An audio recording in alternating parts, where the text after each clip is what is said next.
Damn, Ingenious made the beat.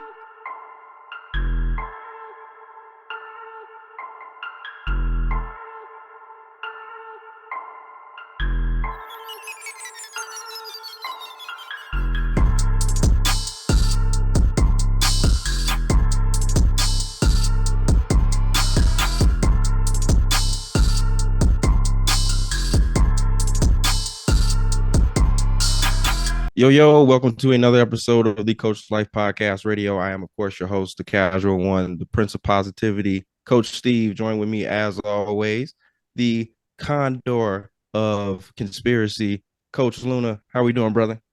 Good, man. Grateful, dog. The Another first day. one for 2024 finna be a great one, too.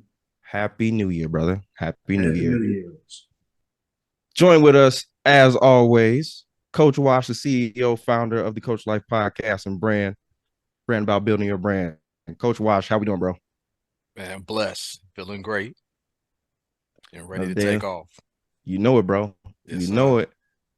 Got us another special podcast, as you guys can see. Coach Sid Sanders, how we doing, bro? Man, I'm blessed as well and highly favored. Ready to get to it. You know it. And the doctor's in. We ain't talking about Dr. Stuffings. How we doing? Dr. Coach LeVar, how we doing, bro? Man, all is well, brother. I appreciate y'all having me on the platform. Excited to be back. New year, same me, and just ready to grow and get after it. You know it. We got a fun one, as always, out there.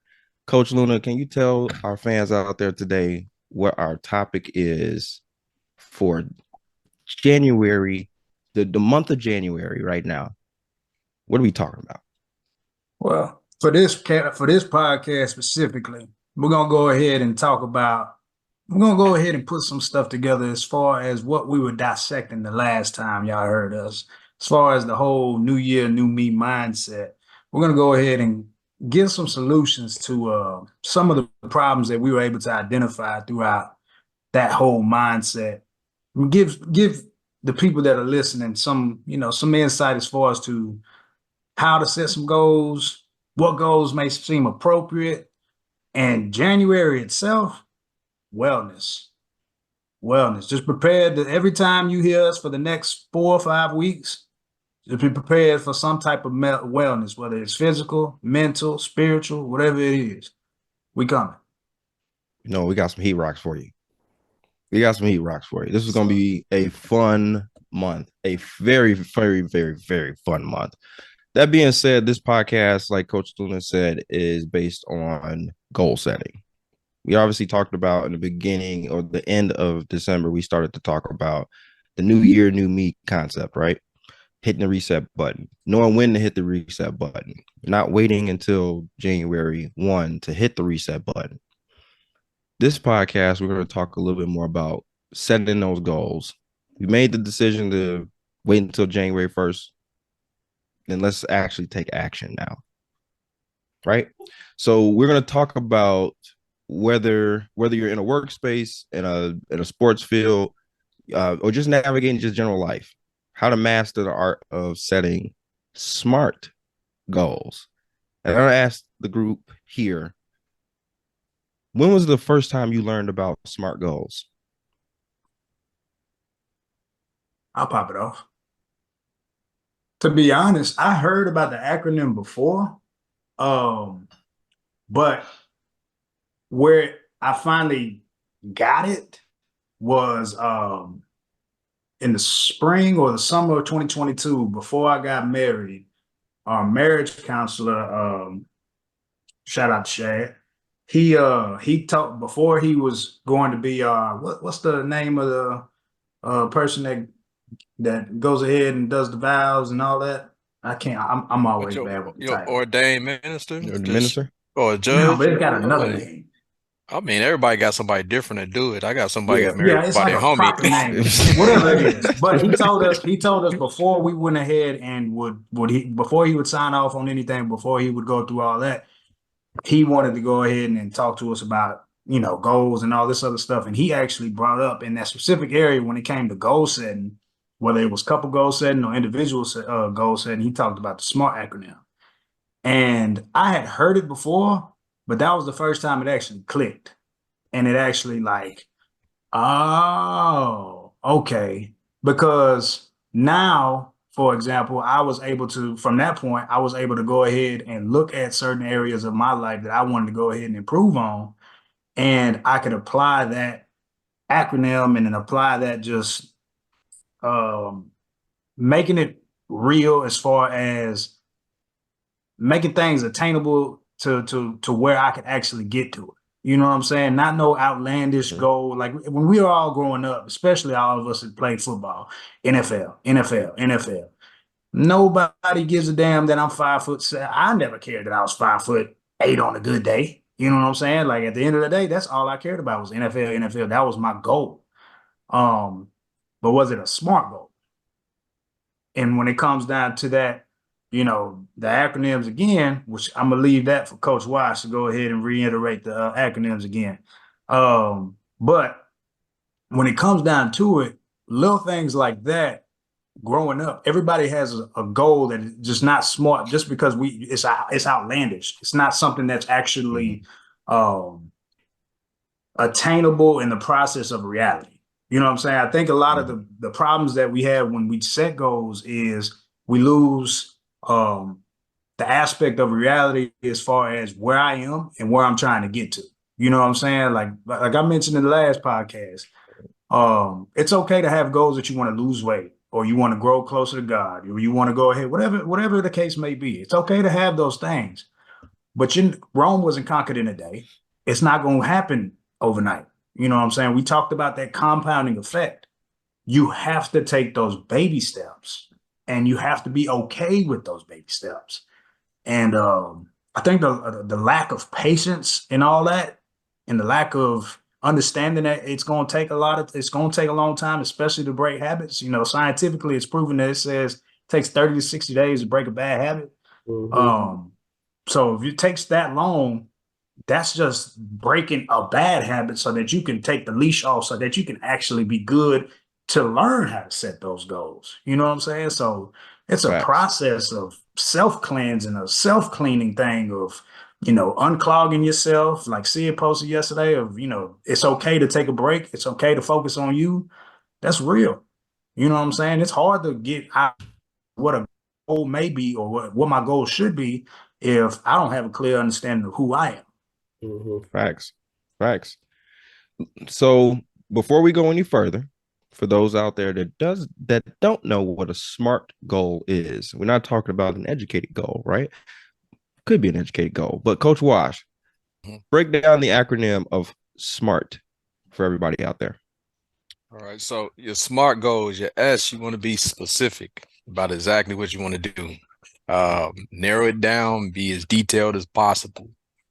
M, it has to be measurable. You have to be able to track it. You have to be able to have some data to refer to in order to actually progress. Like Coach Luna said, breaking habits, you need to be able to be consistent. So it has to be measurable in that matter. Also, A is achievable. And then the R kind of plays into the A to me. It's realistic. So that made me think about what Luna said about hoop dreams. And then and then the T is timely, right? You gotta have a timetable, you have to have some type of measurement of time. I saw that you paused real hard on one of those. I'm going to dissect that a little bit later. But I want to take this to, and we talked about this in multiple different facets where Coach Sid and Coach LeVar actually talked about this from like the kid standpoint and their arena. So I want to kind of open this up for you guys on that that particular platform. When we talk about the education field, which both of you guys are very deeply rooted in right now, SMART goals. How do we set those SMART goals for our teams, for the kids? Like, how do we make those make sense for those individuals?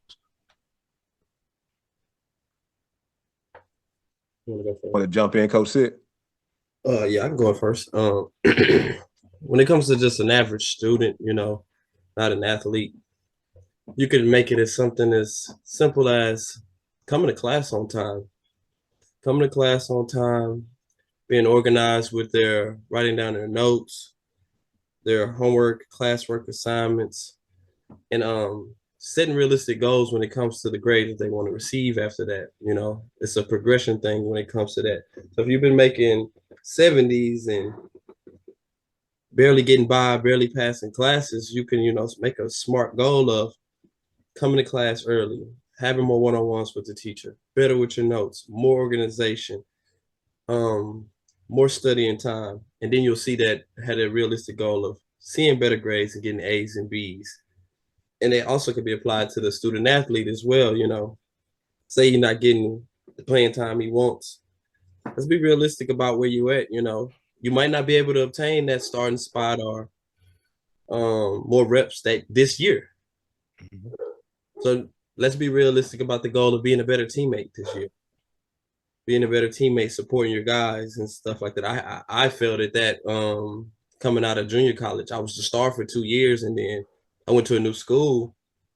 My attitude wasn't the best because I wasn't playing, and I showed it on my face all the time. So that could be something someone works on, or just, you know, going after school, staying after working out more, and being realistic with the timetable that, okay, I might not get this much time this year, but if I stay consistent with this, measure my times, measure my running, measure my weightlifting, by next year, I'll be a starter. So those are a few ways that an athlete, I mean, a student athlete, and just a student could approach using a SMART goal. Yeah, and I can jump in and piggyback off of that. I second everything that Coach Sidney is saying. As it relates to high school students, I think, you know, we position them as young adults and we expect them to kind of figure things out because the path is already kind of laid out for them in high school in terms of the amount of credits you need, you know, the labeling of each year. There's kind of these benchmarks and expectations.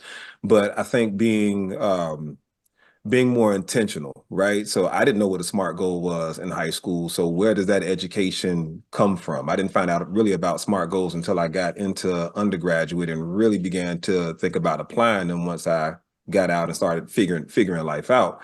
But just really, you know, being intentional with students and, you know, giving a lesson on SMART goals and what does it even mean to have a SMART goal and how to go about it, and just even what Coach Wash did in the beginning of, you know, detailing the acronym, right? And giving that to students is the first step, because we can talk about it all day, but if they can't conceptualize it or really don't understand what it means, then goal setting is just kind of, you know, goal setting if you don't have the intentionality or the detail behind it. Because even to take it a step further from, you know, the SMART goal acronym, well, okay, there's the matter of, you know, our lead goal, which is that big goal at the end.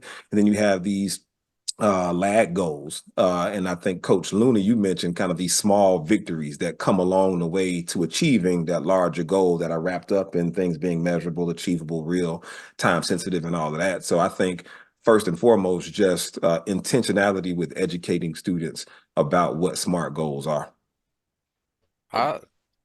Yeah, my fault, Steve. No, go ahead, brother. Go ahead. We felt that. Touch every part of the soul. So I want to take it to y'all, Sid and LeVar. Back to the question we asked Luna. When did y'all, because I want to kind of focus on us, because right, we're the coaches, we're the educators. When did y'all really start to figure out SMART goals for yourselves? At what point did that become a real thing for you?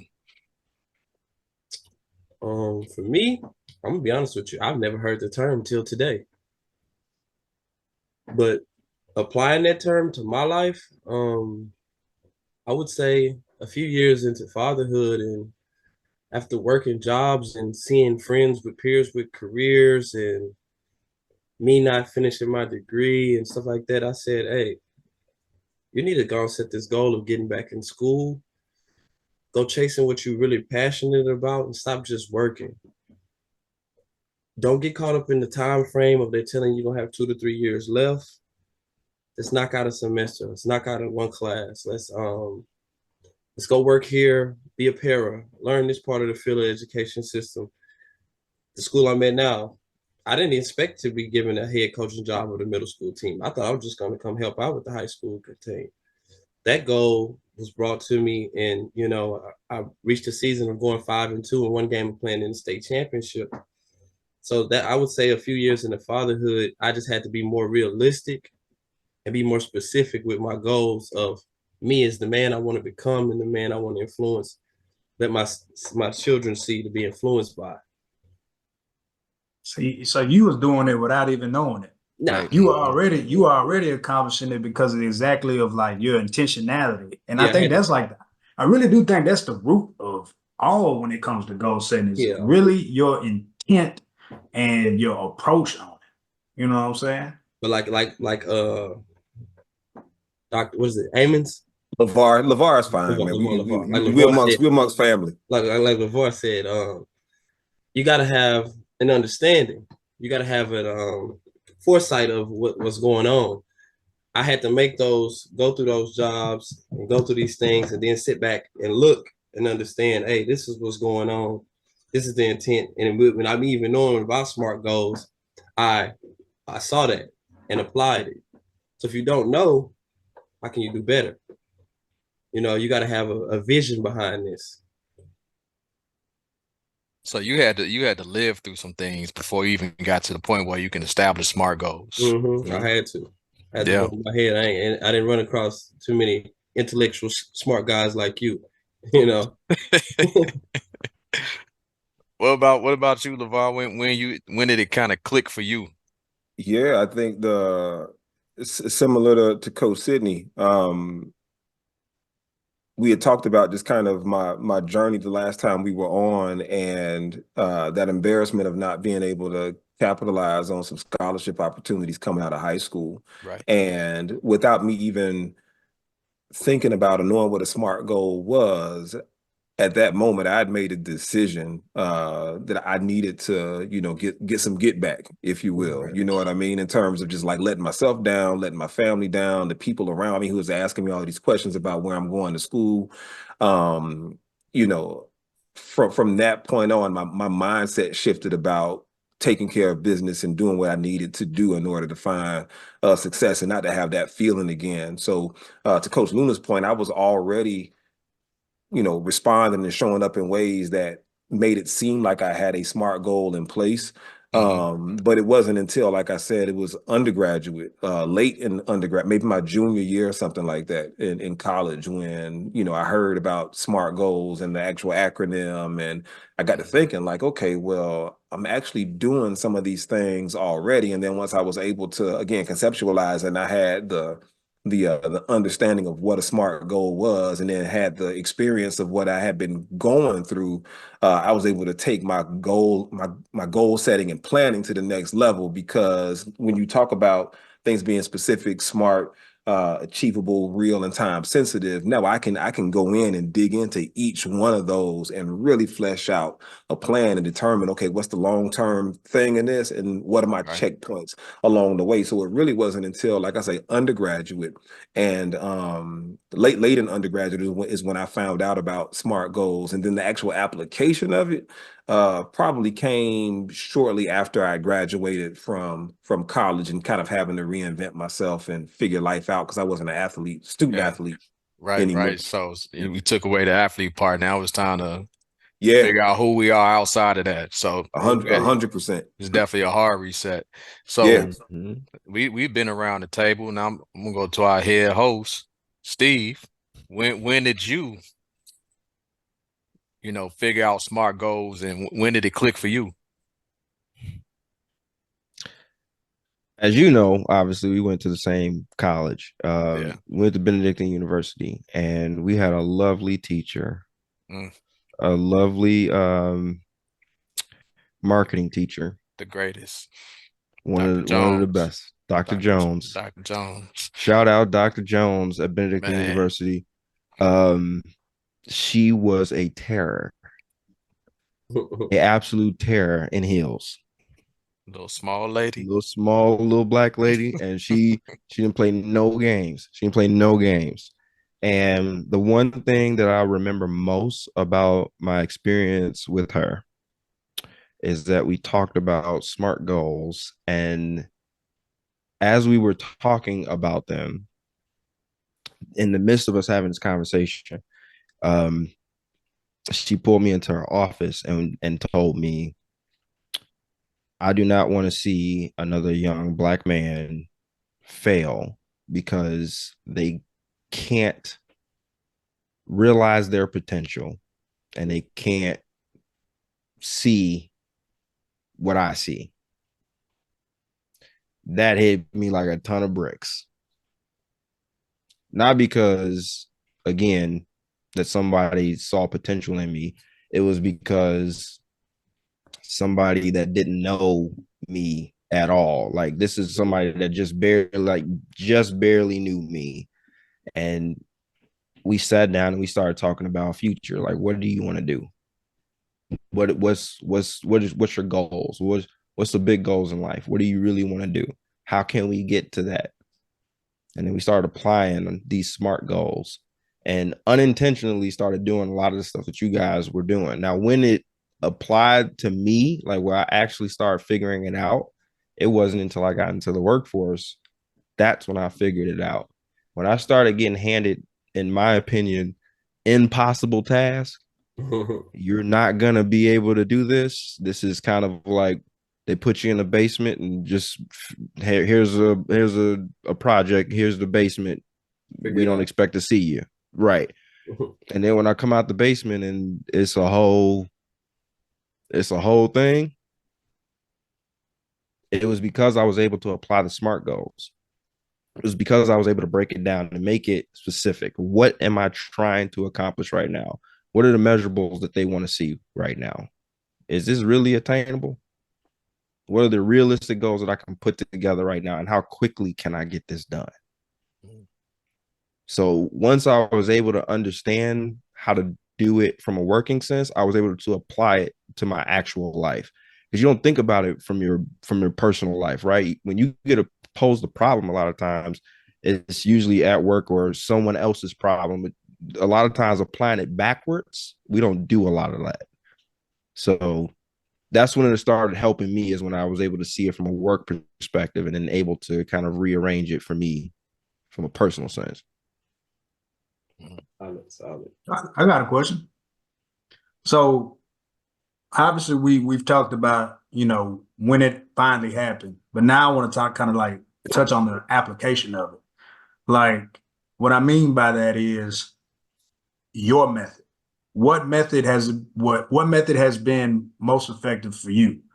And the reason why I'm curious on this is because personally, I've tried damn near everything, bro. I mean, the whole writing it down on the mirror in the shop in the restroom, writing it down on a piece of paper, taping it right there, writing it on the calendar. Shit, I even heard a J. Cole lyric one time. Put a dollar bill on the middle of the ceiling, so it was the last thing he seen us, so he could always dream about chasing the dollar or some shit. I've done it all as far as like approaching. But personally, applying for myself, the most effective that thing of all, because even last year I didn't write much down. I just had specific things that I was trying to make sure I didn't do. You know what I'm saying? Like, I wanted to make sure I didn't go into debt. I want to make sure that, you know what I'm saying, I didn't get back to a specific way or certain things like that. It was a counter way of looking at it. But the most effective way that has worked for me in the past, for sure, writing it down, bro, and then putting it in a place where I see it every day. You know what I'm saying? I don't think we understand like the power of our subconscious mind, and anybody that knows about me, I'm huge on that. You know what I'm saying? That's 90% of your everyday activities is taking control of yourself, is your subconscious mind. The mind that you don't have to think about, that's literally running everything. The mind that's telling me everything that I'm doing right now. I don't think we understand the power of constantly seeing exactly what you're trying to achieve every single day and what it does to your psyche. And I think when it comes to chasing a goal, it has to be habitual. You know what I'm saying? You have to put it into you have to make it part of your everyday. Whatever it is that you're trying to attack. You have to be intentional about it as far as if I don't do this, I did not complete my day. You almost got to take it personal. Yeah. Like we talked about with the last podcast.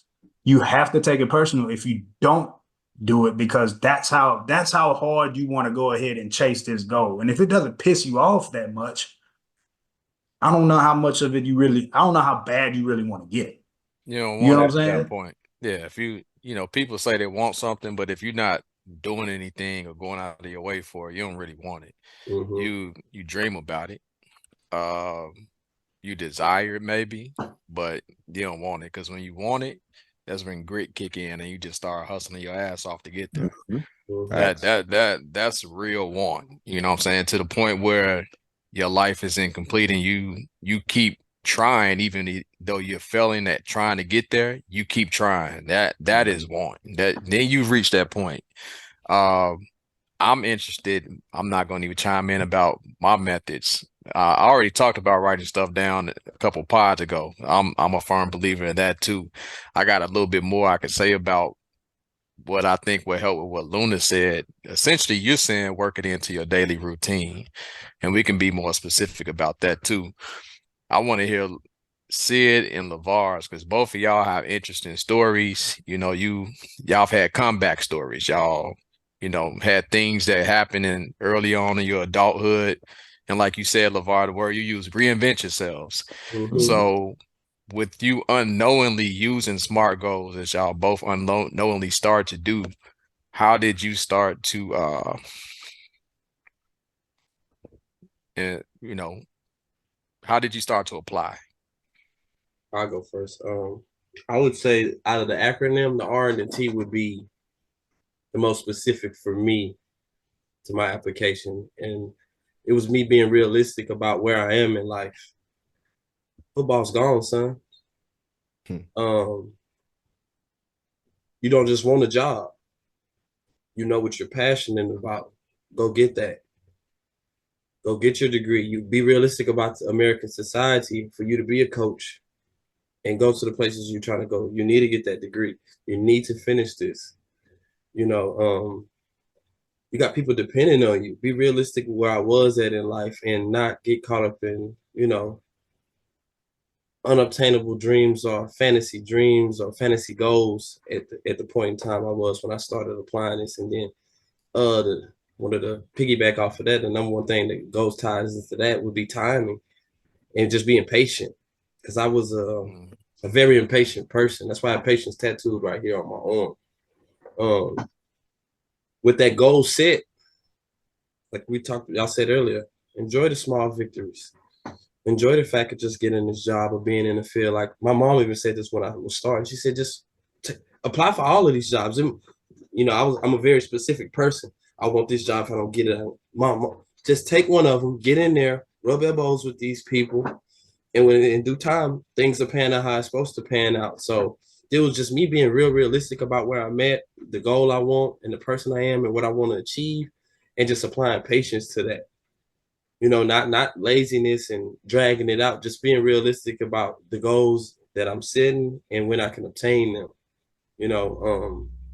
I tell everybody this now on the path I'm at right now. I'm 33. I started at 32, jumping into this field. I give myself a 10-year plan that's just maxed out.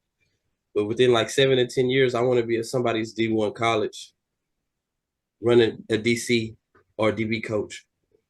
That's my goal for me. I'm not really worried about going pros. I want to work with the younger guys that are passionate, because I remember that part of the game. I know those type of, just like Deion said, I don't want to coach millionaires. I'm cool. But I know me, and I love the game of ball. I had to ask myself this: what could you wake up and do for free? What could you do for free? And me, when I work with my athletes, I can do that shit all day. When I get them game on life, get them game on the sport that I blew my chance with, I don't have no problem doing it. You ain't got to pay me $1. That's why I did Little League for so long. It wasn't just because my son was out there. I'm realistic of the fact that I want to perfect this craft and start from the bottom. I want to learn how to work with a staff on the middle school, a high school, and work my way up. Like I was a head coach at the school I made. It was only 4 coaches this year. I ran middle school by myself. I was the OC, the DC, special teams coach. I did it all. I had a few assistants that was just there on game day, but I did it all. And I'm a defense guy. So I learned a lot this year. And I had to look at myself and like, damn, you did mess up on that. But this is, this is a marathon when it comes to this. Don't beat yourself up too much. You learned a lot, and we're gonna apply this moving forward with the SMART goal we got here at hand. Hey, that key word is patience. I think they get everybody. Everybody, man. In this sped up society. Yeah, especially today. Yeah, looking for the microwave. Yeah. So go LeVar. Oh no, I say everybody to jump in with what y'all was saying. Everybody wants it overnight. The internet has made it that we can have whatever it is we want to have or see just by, a stroke of the keys, right? And we are wherever we want to be. And the idea of grinding, of also being obsessed with whatever it is you have set out to do, you have to have that, right? Or you're not going to find your success. If you really, like Coach Luna said, if you don't want, like nobody can want it for you, right? You have to really want it and really be obsessed with what it is that you want. For me, from an application standpoint, I wasn't using the term SMART goal, but I knew, I understand like time and, age and time slips away, right? There's this old adage, the days are long, but the years are short. So it's like, I was always living my life in these 5-year increments. It's kind of how I set up my plan, right? Knowing that I full well couldn't get everything I wanted in 1 year, 2 years, 3 years. Set this goal, you got to have this done by the 5th year. And now I would backwards plan as to, okay, all of the things that have to happen in order for me to obtain that goal. So for me, and I've always lived in that way, is just setting goals or setting goals for like a 5-year increment to make sure I push myself along the way.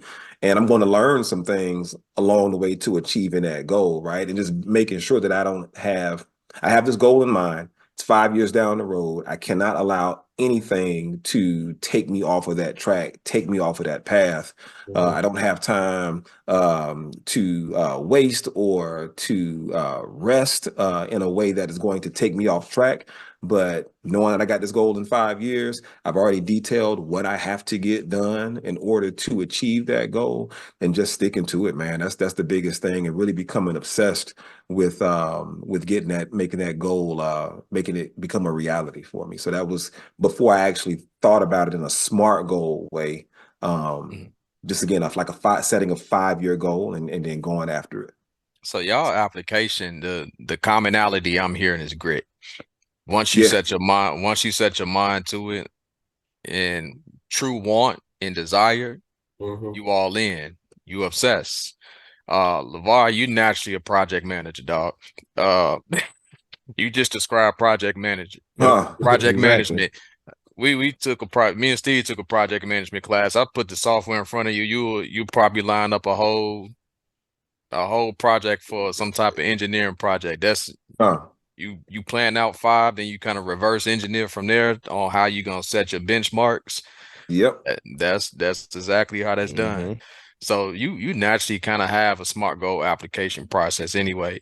Sid, you do too, but yours is like straight hunger. It's like straight, it's just getting down in the dirt and getting busy to me. Do you feel like it's that way? It's like, I know where I want to be. Do you feel like you're not as specific as like LeVar's example? But you are moving forward with everything you have to do. Yeah. I'm not as specific when it comes to that. I'm just like getting to it. Yeah. We know the goal. We know who we are, and let's get it done. Let's like he said, let's not get caught up in getting rerouted, thrown off course. Because it's more about, like he said, what he said earlier. when you're talking to the students, you got to know. It's a knowing. It's the difference between thinking something and knowing. Yeah. I know what I want to do. I know what my goal is, and ain't nothing stopping it. Only person that can stop it is me. It's that you versus you concept. True story. 100%. Yeah, you versus you. And then it's like, in terms of knowing, since we're speaking about that, it's like, okay, I know what I know. And then I also know what I don't know, which means I got to go learn. But then what don't I know that I don't know? You know what I'm saying? Yeah. Like, how do I get around to understanding what, like, realizing that there are things that I don't know, and trying to figure out, well, what don't I know that I need to know? And that just comes along with putting yourself in surrounding yourself with people, number one, who are smarter than you. I'm a big proponent of that. Like, I don't want to never want to be the smartest guy in the room. I want to be challenged every step of the way, no matter where I'm at. And then also, stepping outside of my comfort zone to figure out that there's some things that I haven't been exposed to, right? In terms of not knowing what I don't know. So having awareness and understanding is everything, because that's going to inform how you think, that's going to inform how you speak, that's going to inform how you decide to move and who you decide to hang around. So just this constant search for understanding and just awareness to the greatest extent possible is a way I've always just tried to live, because it's closely directly tied to and linked to just personal growth.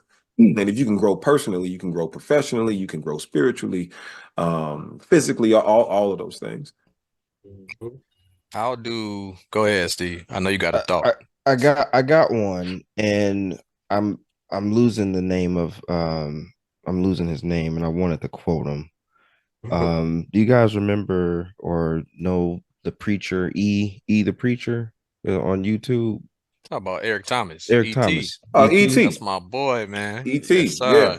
So he just had a post a while ago, and it's funny because one thing you said was just that grit, right? And then Coach Sid said, I just have that natural hunger, right? That natural hunger to just go.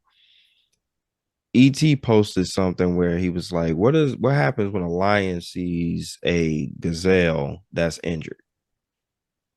Lunch. Nah, he don't mess with it. You don't let it, Oh, he let it go. Ain't no mm, hunt. Ain't no fun in that. Ain't no hunt. It's not a hunt, because We why? ain't praying on the week.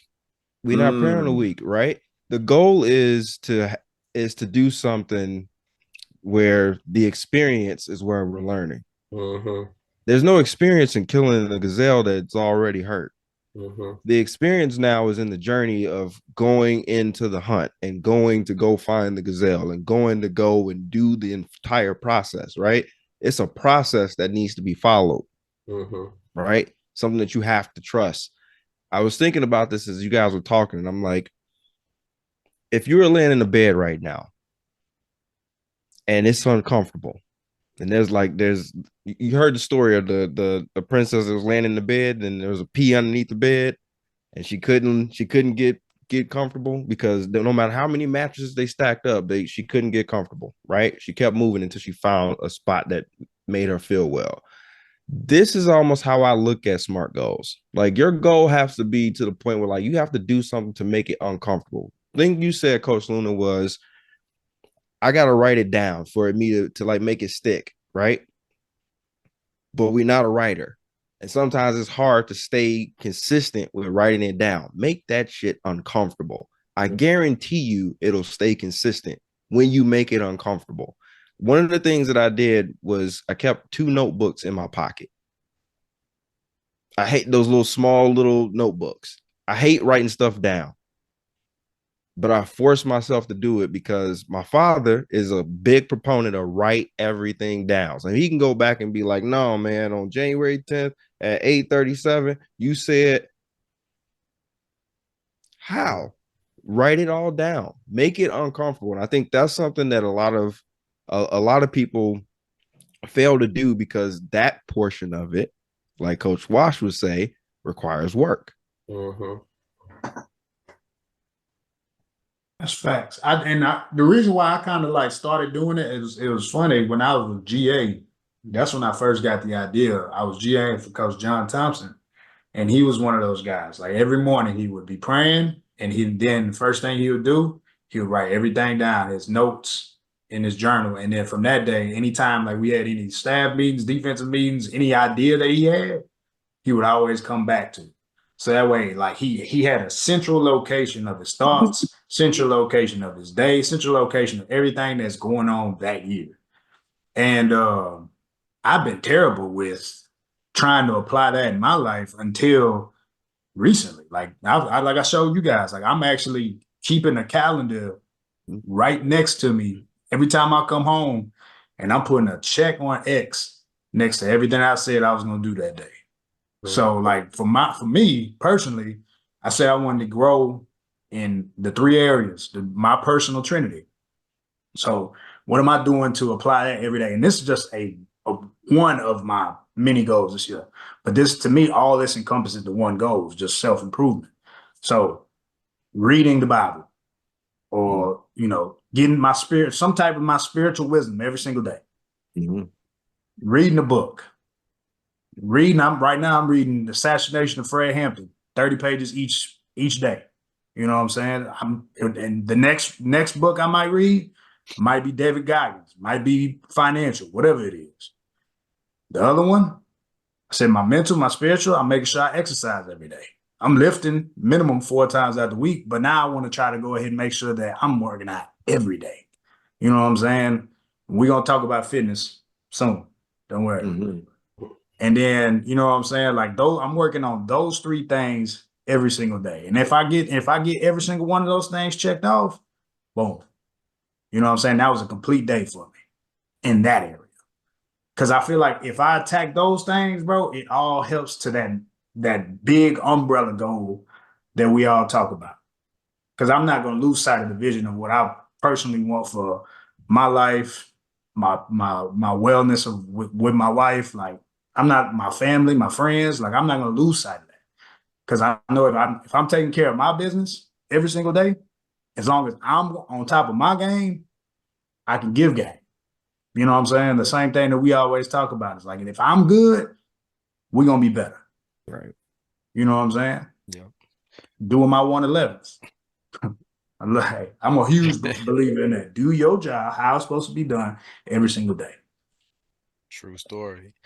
Man, I think about what you're saying. So everybody can write. So we got some feedback, Coach Steve. You got the notebooks in your pocket. Everybody got a phone today, so you really don't have an excuse.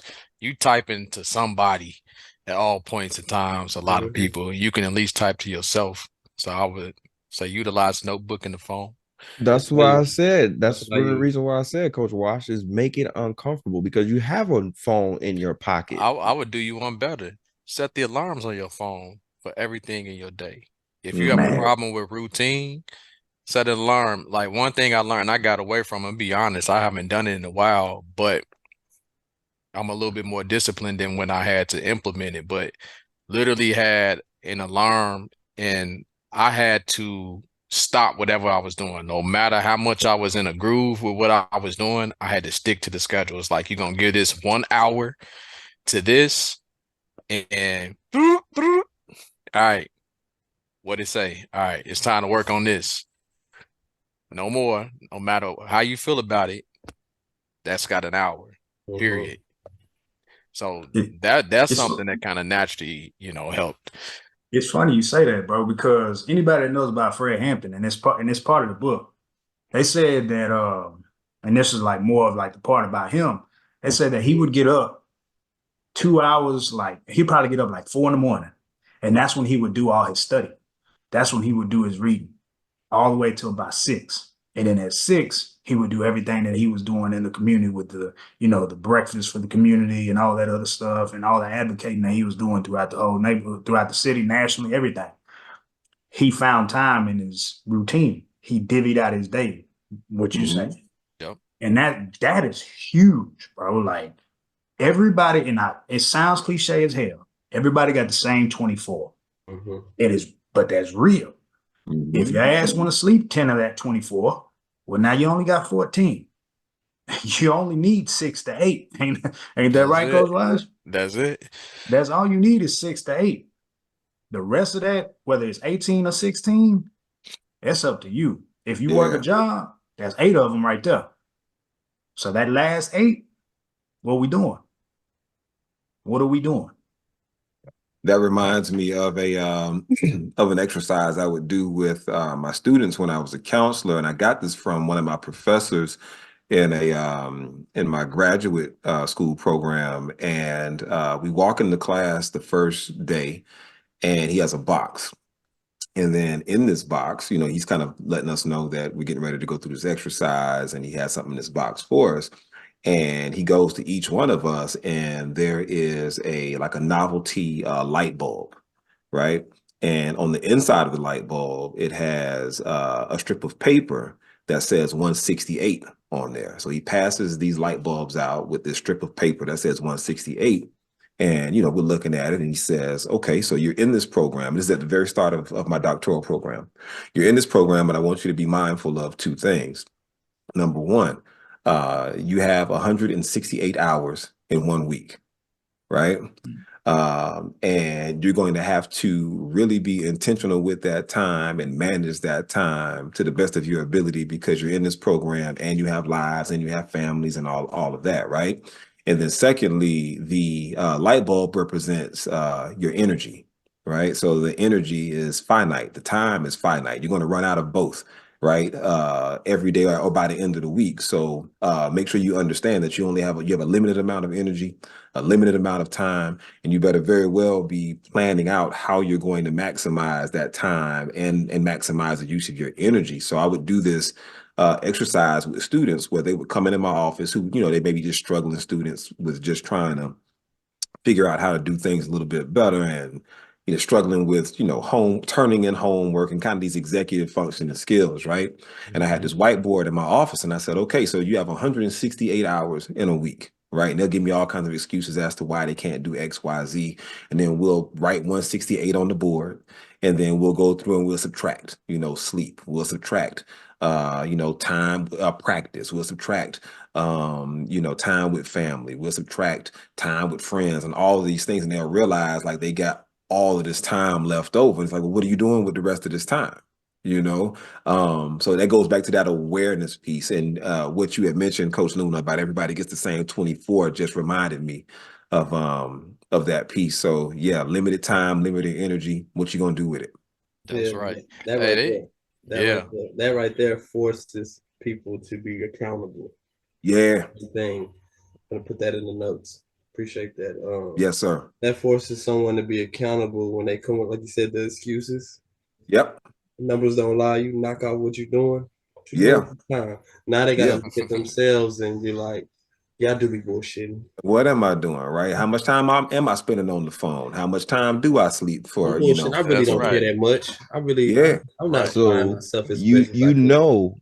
Immediately. Immediately once you start putting all these numbers on the board and you start seeing what time is actually left over. Well, you just get caught up in your lies. You getting called out. Yeah. Now you got to say it out loud yourself. Right. But you're not even saying it out loud. You saying it in here. Like, I'm not finna tell them how I spend the other 36 hours of my time. You know what I'm saying? Like, because they do the same thing like financially. If you go see like a financial expert, that's like one of the first things you do when you're trying to get your stuff together with personal finance. You start doing a subtraction, like how much you bring in, what's your net income for the month. All right. What's your monthly bills? All right. We subtract. Now, some people you in trouble. Some people don't have a surplus. But if you do, and you seeing somebody, be like, well, you make a lot of money. Where's the problem? Same thing you talking about with the time. Subtract. Well, damn, this show you should have a surplus of $1,000. Well, you bullshitting that. You know where it is. Right. You know exactly where it is. Yeah. Well, yeah, now you stuck. Now you really ain't. You just don't want to say it.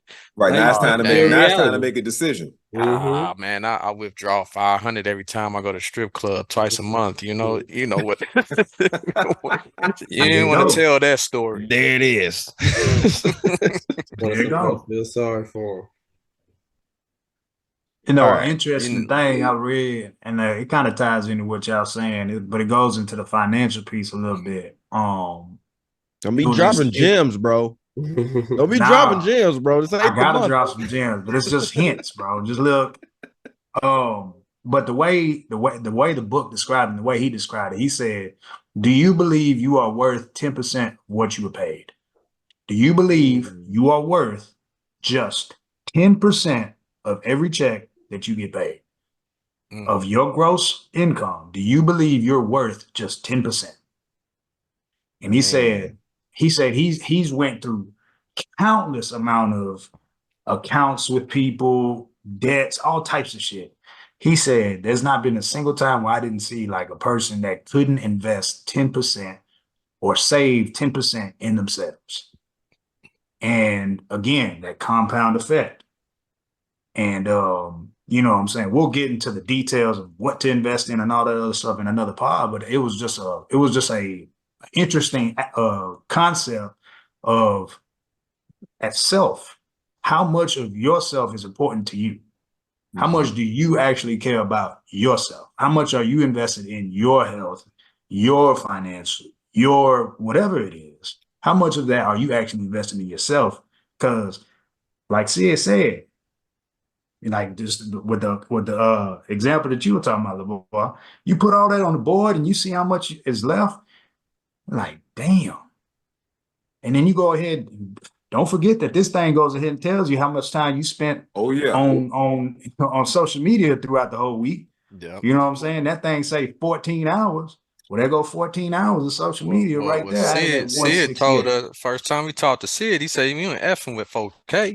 So Huh? this Yeah. thing, That's You know what I'm it. saying? That he screen said, time don't we lie. ain't So there effing with goes there goes 4K. that amount right there that could have been dedicated to some type of studying, self-help, working out, something. The excuse ain't there. It's your lack of accountability and your lack of wanting to actually want something. Yes. Like you said, you gotta be pissed off at yourself, bro. Like there's Mhm. nothing. I love how Sid approaches a lot of Sid will tell you ass straight up. And to the point where some people will just be friends sitting because this motherfucker just gonna tell you. You full of Right. shit. And he told me straight up at one point, like, Luna, you get your ass getting bald and you getting fat. Straight up. Straight up. He looked at me just like that. He said, you're gonna be one of them bald head little he said you're gonna be one of these bald head fat Mexicans, and you're gonna be out here just looking hurt. Hey man, Shit, I took that. cause he a real friend, and Steve actually talked about that on the last coach's corner. You ain't a I real appreciate friend that. if you don't tell your homies what's what straight up. Yeah. Tighten up. You you Tighten ain't a up, bro. friend. You ain't a brother, man. No. And you could say it, drop it the same way Sid did. Go on, keep it straight. You know, If Some you people can respect handle the it, guy some that people can't much, though, bro.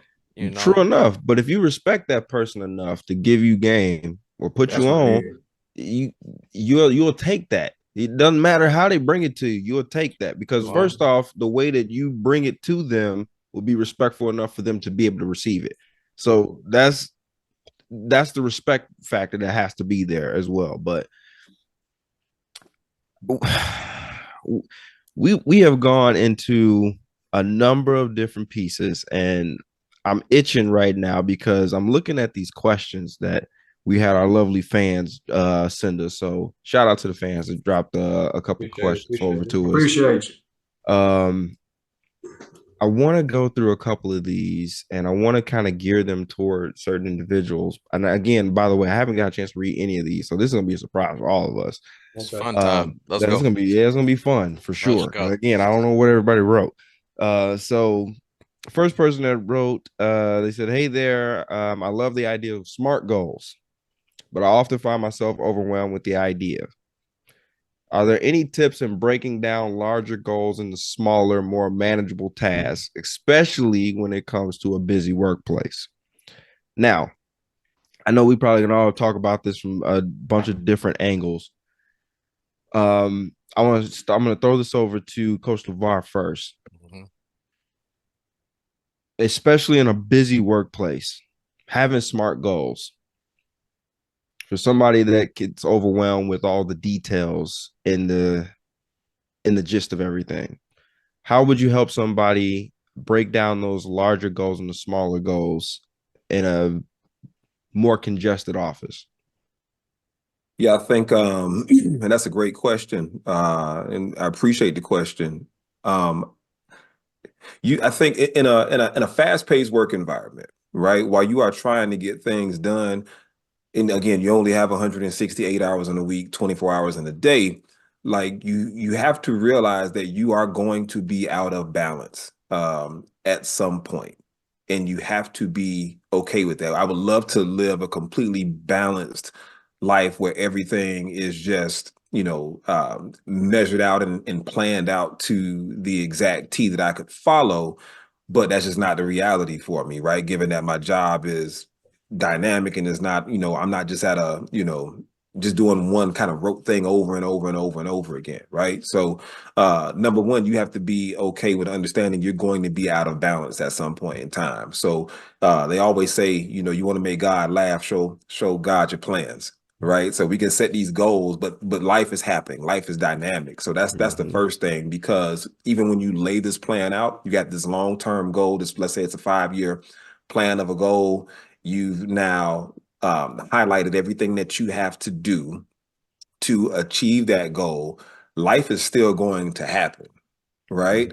Mm-hmm. Financial woes, health, family dynamics, changes in the job landscape, like all these things can still happen. So the biggest thing, and we've already named it in this space, right? Like you have to be intentional, write things down, have your plan, don't deviate from it, but understand that life is going to happen in the fast pace of the whirlwind of everything, and that you may have to spend a little more time digging into your work. So as Coach Wash said, hey, you only need 6 to 8 hours of sleep, but given your life circumstance in the midst of your plan, you might only get 4 hours of sleep, right? 5 hours of sleep. So it's just not only having the plan, but also the mindset of it's not going to be a perfectly balanced, perfectly executed plan in terms of it being perfect and having the exact amount of time you need to execute it, right? There's going to be nights where you're going to have to burn the midnight oil and grind because you had some other things happen early in your day or earlier in the week that kind of impacted what your goals were for that day or for that week. So I'll always go back to just awareness and understanding the fight that you're in. You're trying to set this goal. It's not going to be easy. None of the goals we set for ourselves are easy things to accomplish, because if they were, they would just already be done, or they wouldn't take much time to do. So, So to do. yeah. So just really staying in the fight and grinding and knowing that there's going to be hiccups along the way and not deviating from that plan, and just grinding, being obsessed, and having some grit about yourself. Yeah. Doc, what it sounded like is like you're saying your plan and your approach is a constant rough draft. You know what I'm saying? You're constantly gonna have to go back in the lab. All right, that approach Yeah. didn't work. Oh, That approach man. didn't work. That approach didn't work. You can still have your intentions of what you're doing, but Mm-hmm. sometimes you may have to go, hey, I might have to work at it this time. I may have to do this at that time, and Right. find which one is consistent. Yeah. And it's a triage approach too, right? You got to figure out what is the most pressing thing that you have to get done as it It's just relates gonna, to your goal, yep, right? You have to be able to prioritize. Okay, well, what do I have to yep, get done now? What can be put on the back burner that I can get done next week yep. or later in the week, or whatever the case may be. Like you have to make the main thing the main thing. And you can again lay your plans out, but you got to again, for someone who is trying to figure out how to navigate a busy workplace, you're going to find points of being out of balance. And I think it's an ebb and flow too, right? Because you have the plan in place. Um, it's not always going to be chaotic. You won't always be out of balance, right? It'll even itself out because you have this plan and you can stay on track with your plan. But sometimes when things happen, you'll be in the whirlwind and things can get a little sideways and you'll be out of balance. But as long as you have that plan, you can always look forward to getting into some balance, even in a fast-paced work environment. So pretty much that's a good way to sum up how to handle things if you scatterbrain. So Mm-hmm. the plan itself, I like the idea of always keeping the ultimate goal in mind. You can always adjust in between, right? So it sounds like with that question, what I get from whoever asked the question is they may be a scatterbrain type person.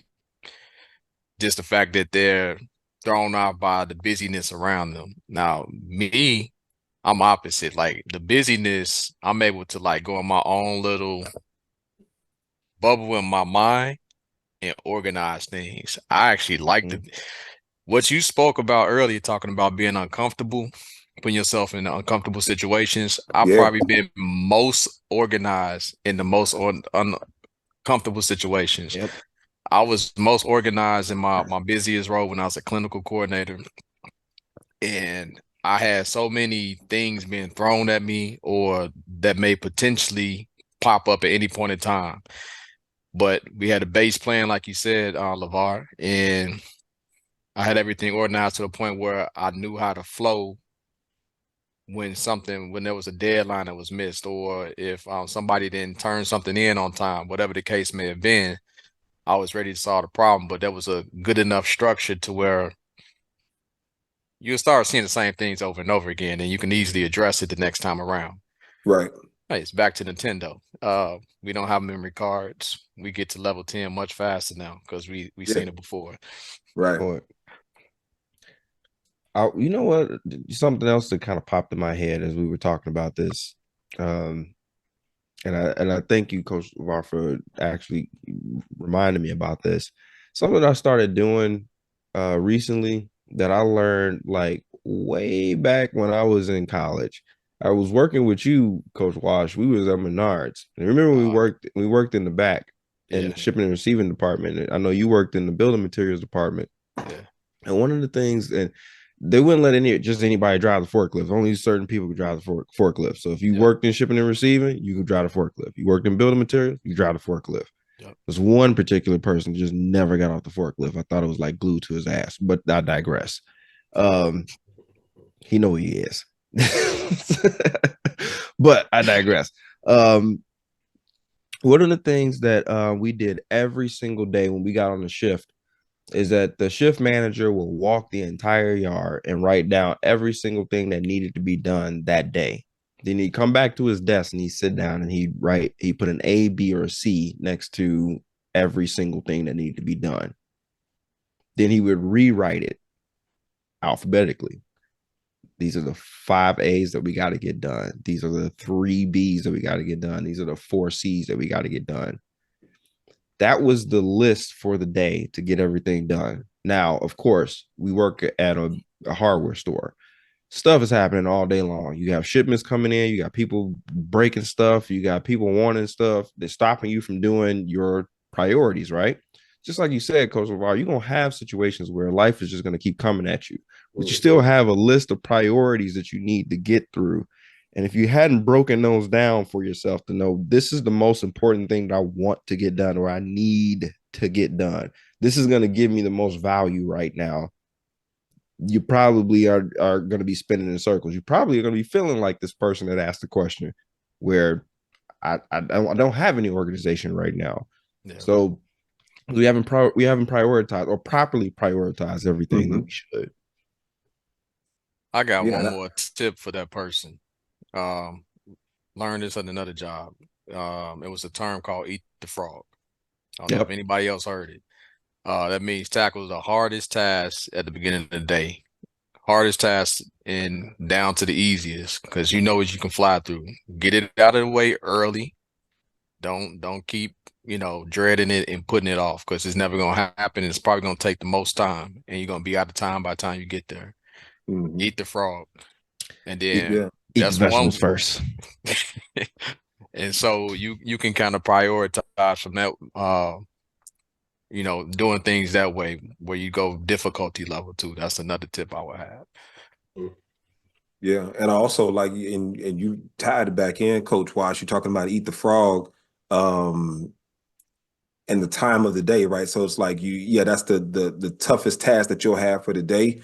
but also that energy piece, going back to the light bulb, right? Like you have this finite amount of energy. So in the morning, your energy is going to be the best it's going to be for the day. Going back to Coach Luna talking about Fred Hampton and him getting up at 4 a.m. he's eating the frog from four to 6, right? Not knocking that piece out, because it's going to be tough to eat that frog with no energy. Like you try to do that toughest task at the end of your day, it won't be done as well as it could have been in the beginning of it. So I appreciate you naming that and making that connection for me. Because sometimes I have a tendency to burn that midnight oil, you know what I mean? And I had a professor who told me that tired brains yield tired work. So I need to, I'm always looking to try to maximize my time in the morning. So say, was your that person that told you that, was that Dr. Jones? You sound like Dr. Jones talking to us again. No. That was Dr. Anstrom that told me that. Man, Dr. Jones, man. Yeah, but you know how they say great minds, right? Absolutely. Absolutely. Man. Absolutely. Let's get to that second question real quick. This one is on the fitness side. I'm really trying to improve my fitness and set some goals for around the sporting arena. Any advice on how to balance setting challenges for fitness goals while ensuring they're realistic and I won't burn out? Coach Sid. A couple of us can yeah, we probably all could jump on that, but I'm gonna throw this to Coach Sid first. For somebody that, again, trying to improve their fitness goals right now, trying to figure out that balance between their fitness goals and also being realistic, right? We don't want to go in the gym, try to lift the whole entire gym, but we also don't want to get into a burnout situation. Okay, yeah. So I would take that. I learned this from one of my homeboys, Luna from Lee. I used to go to the gym when I used to work out. I used to try to do full body workouts every time. I didn't have any knowledge. I was trying to hit every spot. You don't love yourself, bro. Yeah. I was in that tripping. But for that person, I would give them advice as what my friend told me, and I just told my athletes this. My high schoolers at the school this week, we had a conversation with them about this. I would tell that person to pick two major parts they want to improve. Hit those points 3 to 4 different ways. And then also at the end of every workout, go on that main goal. So to explain it in a more specific manner, this is how I work out. Mondays is always chest and shoulders. And I always end every workout with arms and abs. Tuesday would be back and legs. And Tuesday, arms and abs. Wednesday, same thing. So depending on the sport they're in, say they want to work on their speed, work on your flexibility Monday, then always end it with some core work or something that's similar to that. The next day, straight running. Set those small goals and break it down to the point where you're not trying to fit everything all in one day. Because that sounds like the problem, trying to fit everything in one day. And understand you got that 168 we talked about earlier in that week. Understand, be realistic about how far you're out from that goal you're trying to reach. Is this off season? Are you a football player? Is this April right now, May? How can we stretch this out? Is this June, July? Season's about to start in 2 months, 3 months. And that'll help them fine tune themselves to what they're trying to reach. You can't get it all in one day. You can't touch every aspect and everything you're trying to improve in one day. And like we all been talking about, write it down. Put this goal down, especially when it comes to fitness. Write down what you did that day so you can understand your benchmark and what you need to keep building from. I'm a big advocate of, depending on the sport, you don't have to do all that heavy, crazy lifting all the time with that. You don't have to do all the most. Start somewhere small and build on that. And that goal can be easily obtainable, but you gotta break it down. You have to figure out the ways to break it down, pertaining on to what sports goal they're trying to reach. Break it down into different segments so that they can be accomplished. Yeah, I love that. I love that, Sid. the question itself is something to be worked on, right? What sport do you play? Yeah. What There's a I'm lot of like We know he's unknowns getting in that that cash. question. there's some specifics that you could have stated with the question that could. To be fair, these were open-ended questions Yeah, yeah, Mhm. that they didn't No, want to disclose certain aspects of what they do because others may know. yeah. That's why So I that, try to apply that to multiple things. You know, if you're just working out, or is it a certain sport, or you're in the off season, you're in season, stuff like that. yeah, it's a lot of variable. That's what I'm saying. Even with what you the response that Sid gave, that's why I'm like, there still could have been a little bit more given. So that we can Yeah, answer it minute, better. so we can answer it a little bit better because there are a lot of different variables with that. Like you said, Mhm. what are you specifically working on? Mm-hmm. What body style? What do you want for yourself body wise? Is Mm-hmm. it all just sports? Because even if it is just sports, but then it's a combination of how you want to look.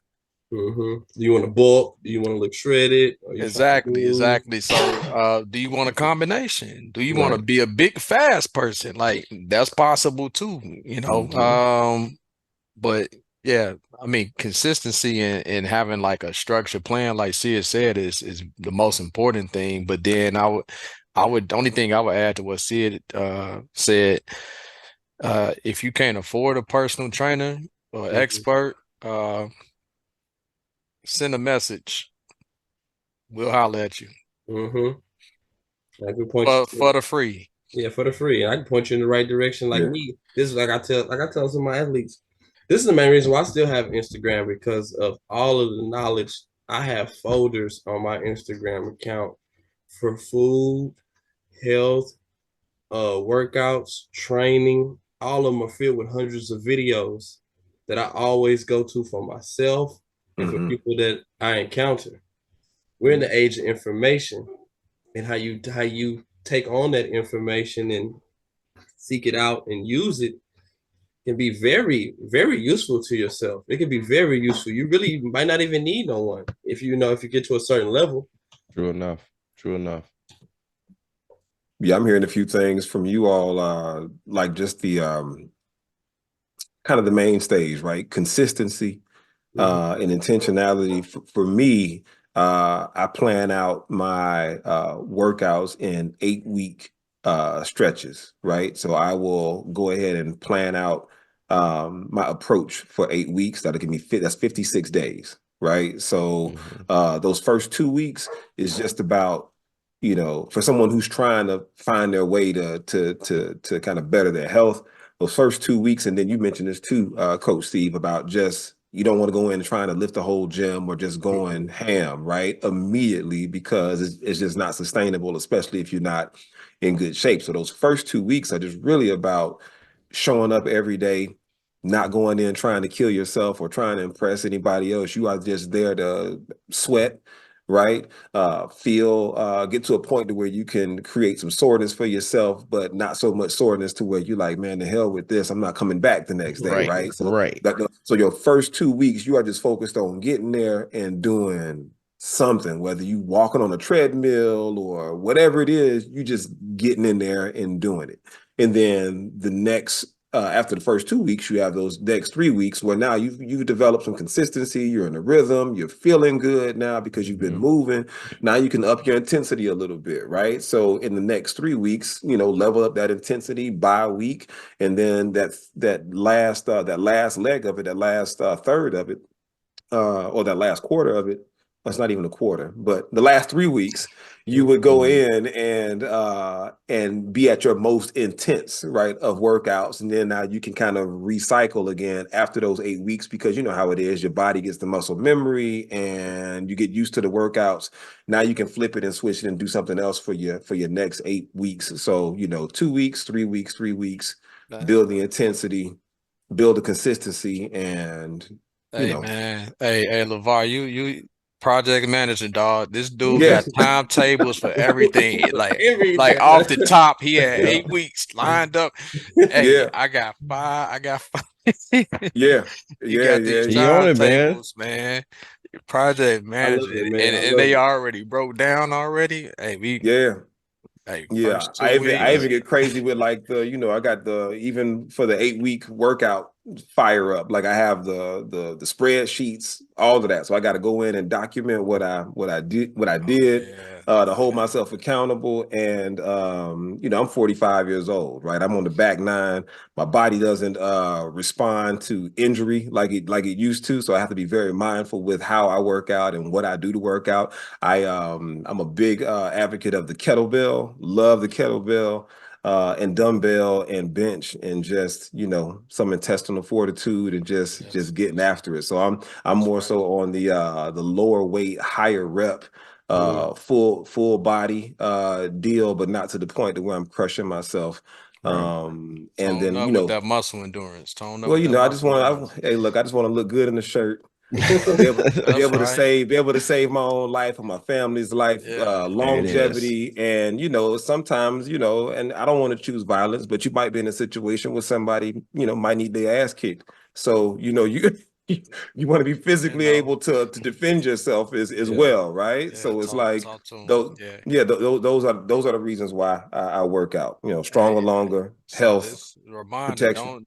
don't y'all don't be out here testing the brains. Dr. LeVar told you you can get the two-piece He too. told him. All He right. told him. Yeah, He yeah. told him Look, I'm all about with the peace, man. biscuit. We Yeah, about yeah. I'm all about about peace, about but peace, we ain't but it gonna. ain't sweet, you know? No, no, no, no, no, no, no. We ain't gonna let nothing happen.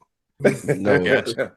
I mean, at the end of that I would sum that up. Trust the process. Don't kill no. yourself early. But like, I think that's the biggest thing people struggle with in that example is looking around them in the gym and trying to do Oh too yeah. much. But like, know your goal, know your timetable, and trust the process. Don't deviate from it. Yep. Simple as that. Um, I know we kind of getting short on time right now, so I want to go. I'm How gonna get many a questions we random got? one. We got three more. Um, we got time for these last three. Let's see what we can do. We'll keep it short.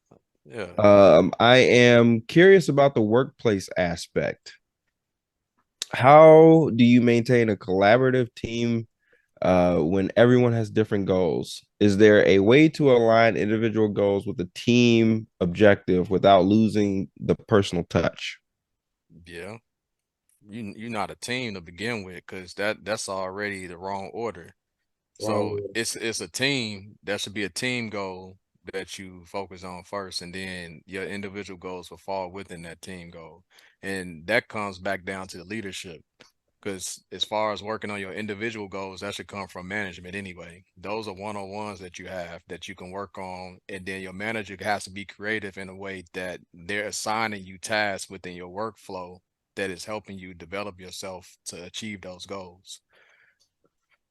So Well, that sounds like I don't want the manager needs to be working on that, to be honest with you, because that should already be like a day one thing when you start the job, where Mm. we're having to sit down talking about what do you want to achieve here? I'm not What do going you to say where I got these questions where from. do you want to be? And I'm gonna find a way to help you develop and get you there. Yeah. I get what Period. you're So, saying. Because that would be hard for the chief Indian concept for the Indians to all get on the same page, mhm. all get on the same page without butting heads, unless somebody is very great with articulating their words and not stepping on people's toes. So we'll take that hierarchy, like you said, a manager or whatnot, to come in there to lay that foundation and prioritize team first. Let's go and put that here. Understand this is a team first goal. We need to worry about team first. Then these personal goals and personal touches we want to have will Yeah. follow that. Yeah, It, but you shouldn't even have to explain that outside of in the sports realm. That makes sense, Sid. So Yeah, like in the sports world, you all on the same field at the same time. So that you do have to run into not bumping heads and supporting each other, because I want to be the starter, and like you said, you experienced this yourself, going yeah, from a starting position, then kind of having an attitude. So that talk works with that, but in the workplace, the individual club goals should never actually cross paths to the point where it affects what you have to do as a unit. Well, I've It seen Because almost sounds I've like you're being seen it. selfish. I've it, seen but I'm saying it it. shouldn't It have to shouldn't. in an office setting. Yeah. They should never even intertwine if that team is managed properly.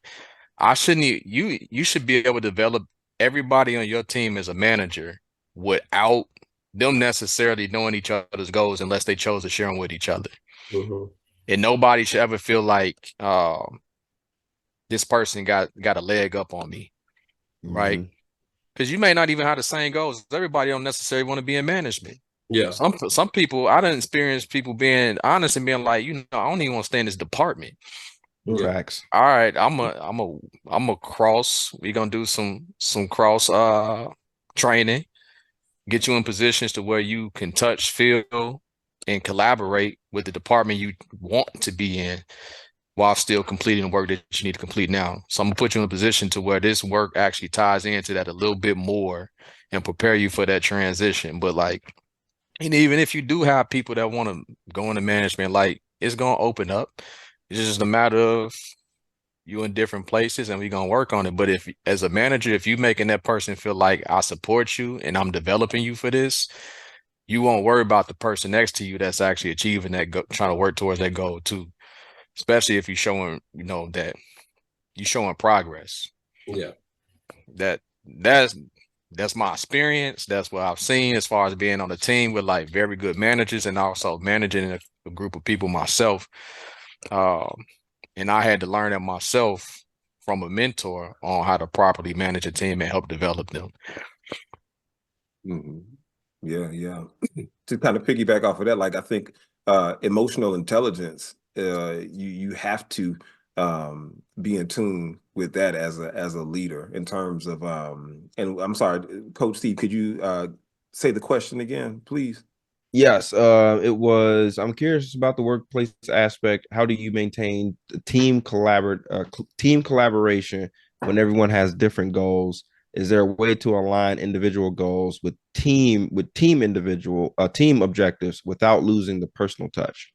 Yeah, I think that's just also like taking care of people. That's a part of just being emotionally intelligent as well. Like everybody, like from a humanistic standpoint, what do people need to find success or to be happy or feel that they are valued in their Mm-hmm. workplace, right? If you're talking about a team aspect, you have to be able to understand people in that regard because the technical work is the technical work. You got to count your beans and you got to do whatever the thing is you have to do, but there are these adaptive challenges that come along, whether it's personality conflict or time constraints that you have to kind of work and problem solve around. And you might have to step on somebody's toes or someone else might have to be, I don't want to say shorted, but there's adjustments that have to be made to meet deadlines and all of that. So the best you can do in creating as many win-win situations for the entire team so everyone feels like they are getting something out of this and not just being used as a means to an end is just an important part of leadership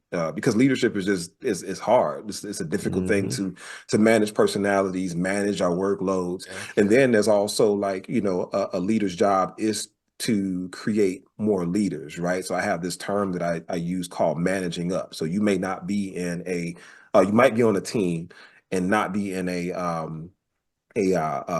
formalized leadership position, but there's still leadership quality within you, right? So in order to get things done, like you have to take initiative, right? And sometimes you got to manage up and support the managers. So just trying to find as many win-win situations as you can and just taking care of people and being emotionally intelligent.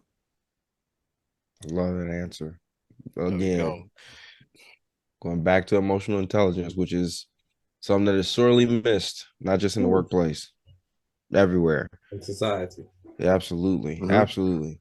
Yeah. Question number 4. I love the humor that is always added.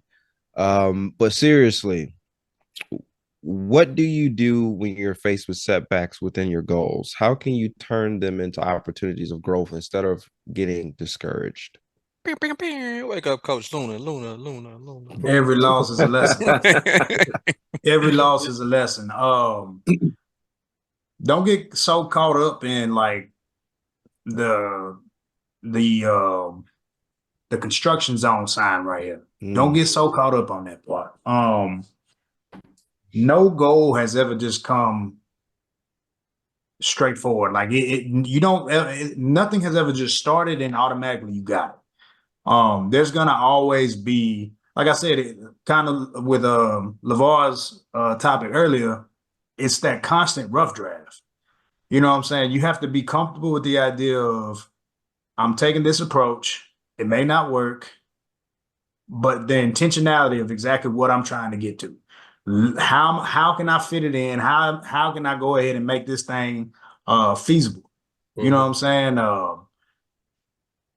The don't get discouraged part, it sounds cliche, but you gotta have that constant self-talk. You know what I'm saying? You gotta have that constant you gotta have that love for yourself, to be comfortable knowing that, you know, every loss is a lesson.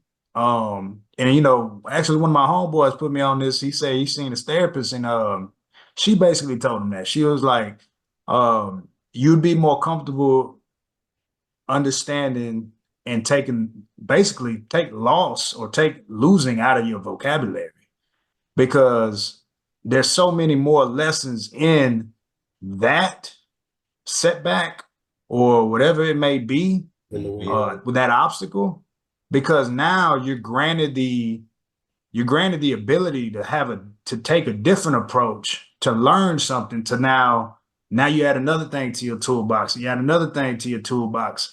I can't remember the exact quote.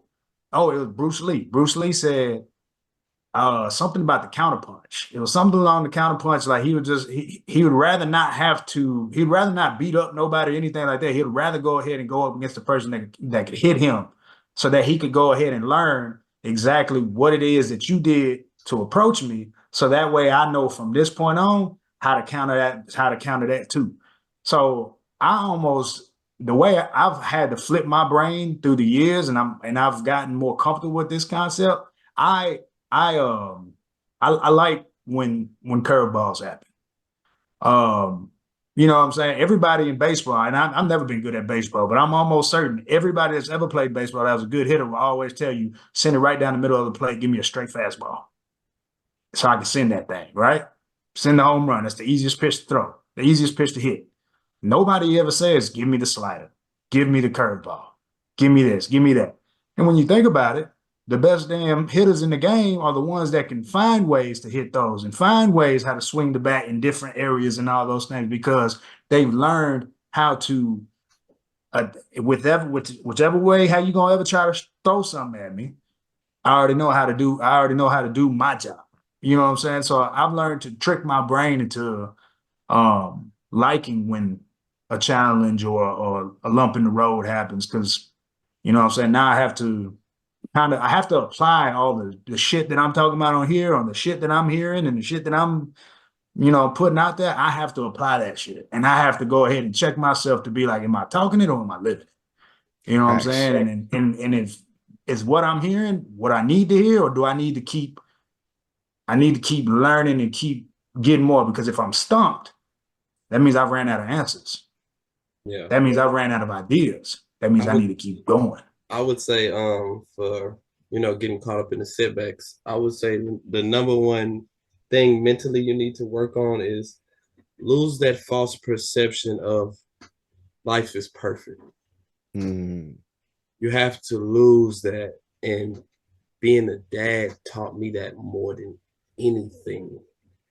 When I was young, I beat myself because I'm a perfectionist. I want everything to go smooth sailing. But me becoming a dad, I had to make those mistakes, be understanding of my children's mistakes, understand that you got to continue to grow and lose that concept of everything's going to go your way. It's anything worth having is going to go through, you're going to go through hard times for it. It's going to be some types of, like you said, ebbs and flows, ups and downs. Anything worth having. So let's not get caught up in, it's all about your perception. Your perception is you're going to classify this as a setback and something negative. are you gonna look at this from a different lens as, hey, I'm finna learn something new right here. I'm finna learn something new how to handle this obstacle in the road. I'm not gonna fall in the pitfall in the hole in the ground, feel sorry for myself, complain and whine about it, or am I gonna dig my way out? I got a question for all of you guys, and I want to, because this kind of goes right back to, again, having that mindset where you look at things from a more of a negative perspective, or you see things or may speak it a certain way, because that, again, that's habit. How do you reprogram yourself from having that negative self-talk that may not be intentional? Again, it's just, maybe that's just been natural. Oh yeah, I can't do something like that, or that'll never happen to me, or yeah, this always happens. This always happens. These type of situations always happen, right? How do you reprogram somebody, or how can that person help reprogram themselves in those type of situations? For that person, how you just described, first things first, get rid of all absolutes. Get rid of never, always, always, never. Because nothing is absolute. Nothing. Everything is fluid. You know what I'm saying? And again, bro, Bruce Lee, man, be like water. You know what I'm saying? Whatever environment you're in, flow into it. Get into it. Ease your way into it. You know what I'm saying? Like water drops on a rock thousands of years before it goes ahead and cracks that thing. You know what I'm saying? It could take a long time. Just, and like Sia said, man, that patience, dog, I'm not gonna lie to you. That was one of the hardest things for me as a personality trait to even kind of home. You know what I'm saying? I Right. still have my impatient moments a lot. Um, but you got to work on it, man. And like I said, like we always talk about, bro, like you gotta have retrospect and be real with yourself. You know what I'm saying? Like what is it exactly in your personality traits that you can identify that is a constant within whatever it is that you may be failing in? You know what I'm saying? Or whatever area, yeah, whatever area that you know that you're not growing in, what is the constant in there? What is the constant in your approach? What is the constant in your personality? What is the one thing that you can easily look in the mirror and say, damn, I've been bullshit. My 168, like you said, man, that bro, that 168 just blew my brain, bro. Like I'm in love with that concept because it's real. You know what I'm saying? And yeah, with everything, bro. Purpose and intention. Be Mm-hmm. pissed off for like how whatever it is that you're trying to get, bro. Be pissed off for it. Like if you act feel like you cheated yourself. You know what I'm Facts. saying? Like if you didn't do what you were supposed to do today, feel like you cheated yourself. Because nobody likes to feel cheated. Nobody likes to feel like they you know what I'm saying? Nobody likes that feeling. So make your accountability or how whatever it is that you're trying to accomplish, make yourself feel that way when you don't do what you said that you was going out to do. Yeah, Go ahead, Coach Wash. I was just gonna say, you we have to go back to the part where we're talking about failing and losing too. We have to look at the fact that, like Luna said, get rid of the absolutes, but you also have to be, you can't prepare for what you don't know, right? This is where strength comes in. This is where self-realization and awareness comes in. When you run into certain situations, there was I'm gonna quote my brother B Class. He said, "I ain't scared to fall because I know how to rebound. Spend my whole damn life hitting the boards." Hey. So, Bars. but the more you go through things, the more you realize that I said this on very earlier pods. The more you go through, you realize that you have more things, and it doesn't have to be the exact same situation. You have more things to look back on and be like, I've been through worse. Or if you are at the worst now, there was something that was worse before that you made it through, right? So you have to keep that in mind and keep that at the front of your mind that you're not going to be presented with something that you can't handle. Now it's time for you to dig and figure out how to handle it. I would say I've had 2 hard resets in my life. I'm actually at number 2 right now. being fully transparent. I'm in a hard reset right now. Yeah. I had a point where I just lost my way. Like I got comfortable and not like the things that Coach Steve has referenced before, like that guy got away from me for a little bit, for a nice chunk of time. It took me like some serious meditation, some quiet time, like nobody around, like nothing on, complete silence. And I think with that, and Sid talked about this before, you know, you talk about meditating in the tub. That's kind of like your space. You know, you're in the tub, you got your candle lit. I do that too. And you got to sit with yourself. And I'm gonna go back to the project management side of LeVar. Now you have to do like a self-evaluation of who you are and concrete yourself in that. Mm-hmm. I think when you had that aha moment with yourself, ain't shit gonna get in your way. Man. It won't. Like I got to the point where I'm texting Coach Steve and Luna every day in the morning. Like I'm back on my doctrine. Mm-hmm. You know, I'm heavy. Like, you know, it's been calling me for a while. I've been running. I had to sit down. Like I had to when it hit me, but I could have like literally could have stood up and shouted. I'm like that voice in my head loud, like you him. You are him. Like, you know what I'm saying? It was I'm like running from that shit. yeah, like what are you doing? What are we doing? Coach Looney say that all the time. Phil, I remember when he got aggravated. What are we doing? He get aggravated. But Conversation going in circles, man. Let's get to the task, man. exactly. And I think you really gotta like sit with yourself and really concrete yourself in that. You would never have to revisit these things. Now, let me not use the word never, but the likelihood will be slimmer and you will know how to bring yourself back to your grounding. So that's the best thing I can say. Like, get concrete in your strength, know your strength, know who you are, and like rock with it to the core. Like stand on business. That's what that's the what I'm saying for the year. My daughter said that we've been saying it to each other every day. Stand on business. We stand on business. It ties into my post I made, like Luna just talked about. I posted. I don't really post too much on social media. I don't. It's enough laugh and comedians and jokesters and shit on the internet. But my post was, it's okay to disconnect and focus on self. Mm-hmm. I don't think people really have a grand understanding of what American society or just life in these times is and what's going on. Subconsciously, we all, like I said, majority of society compares themselves. But if you disconnect from that comparison, the job, the mundane routine of life, and sit with self, you understand that it's just you versus you. Hold yourself accountable. Blame your losses on yourself and work through them and blame you and give the glory to yourself for your wins and understand that came from you and the hard work you put in. And like you said, can't say never, but with that understanding of you versus you, your wins and your losses come from you and your decisions and your thoughts.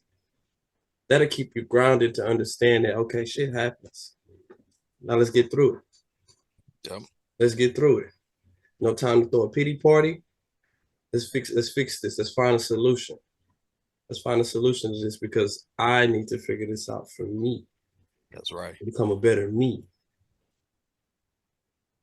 I've always the more you heard. standing still, the more the world passing you up. Yep. Yeah. Yeah. Comparison is the thief of joy. Yes, sir. All day, every Tell day. you heard me say that podcast. I love that quote, bro. Like to my core. Mm-hmm. Yes. So our last question, guys, and for the fans out there, if you stuck with us this far, thank you. Thank you. You're a real one. You're a real one because we definitely burning the midnight oil right now. All right, we not quite Cat Williams. He gave 3 hours of crazy. Yeah, thanks. And I know right. a lot of y'all watch that crap for 3 hours. I don't 3 get it. That is true. hours. That It was is true. 3 hours, bro. Y'all know us. Y'all know Cat.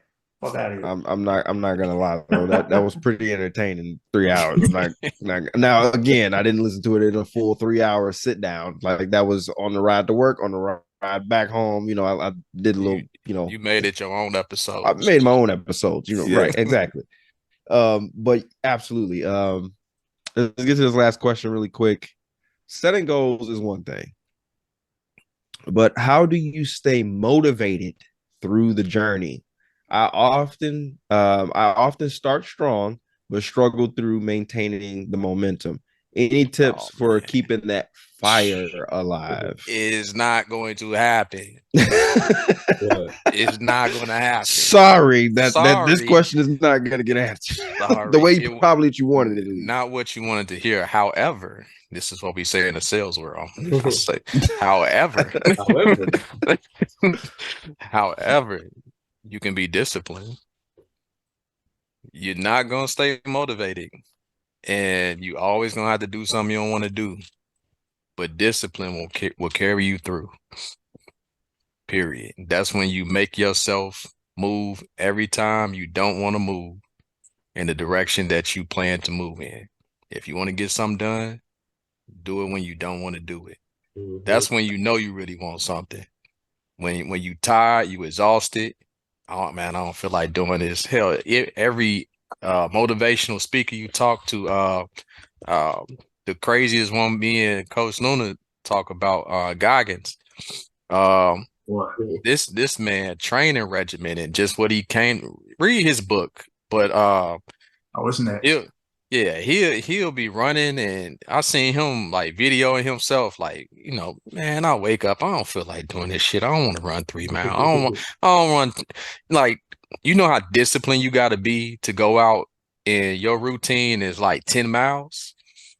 Your routine is 10 miles, and when you're not motivated to put in 10, 10. that's discipline to the 10th degree. That's where you want to be. Work on your discipline and your want to. That's gonna get it done. Man, I think we said this, Coach Wash, when we were coaching football. And shout out to the St. Joe's wide receivers that we coach and DBs that we coach. Yes, sir. We always told them you have to have a want to. You can't be on a football field without a want to, because that's a great way to get all of your pads knocked off of you while you standing out there. If you don't have a want to hit somebody, if you don't have a want to catch the ball, if you don't have a want to go and complete the play or push to the end zone, you're gonna fail. It's just like that with anything in life, though. You have to have a want that's got to be stronger than anything else. Ooh, coach, I might have a rebuttal. Uh-oh. I may think your why. All right, Cat Your Williams. why. There you go. Your why may be bigger than your want to. Ooh. And this is why. See, I did that, Dr. Seuss, but I'm not a rapper. Bars. All right. I see, right? Now, the reason is, like, for example, if you're a middle-aged person, whatever it is, I don't know what they call middle-aged anymore, older person, and you've had your health scares or anything like that, your why is to want to live.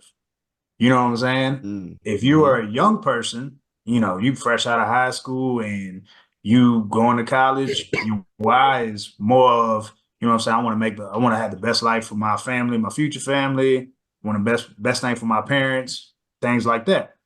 I think when we get into our routines, especially when we hit that 25 to 40 range, I think that's the range where we get so caught into routine and our mundane lifestyles that we forget the foundation of the things that our approach to how we got to where we are now.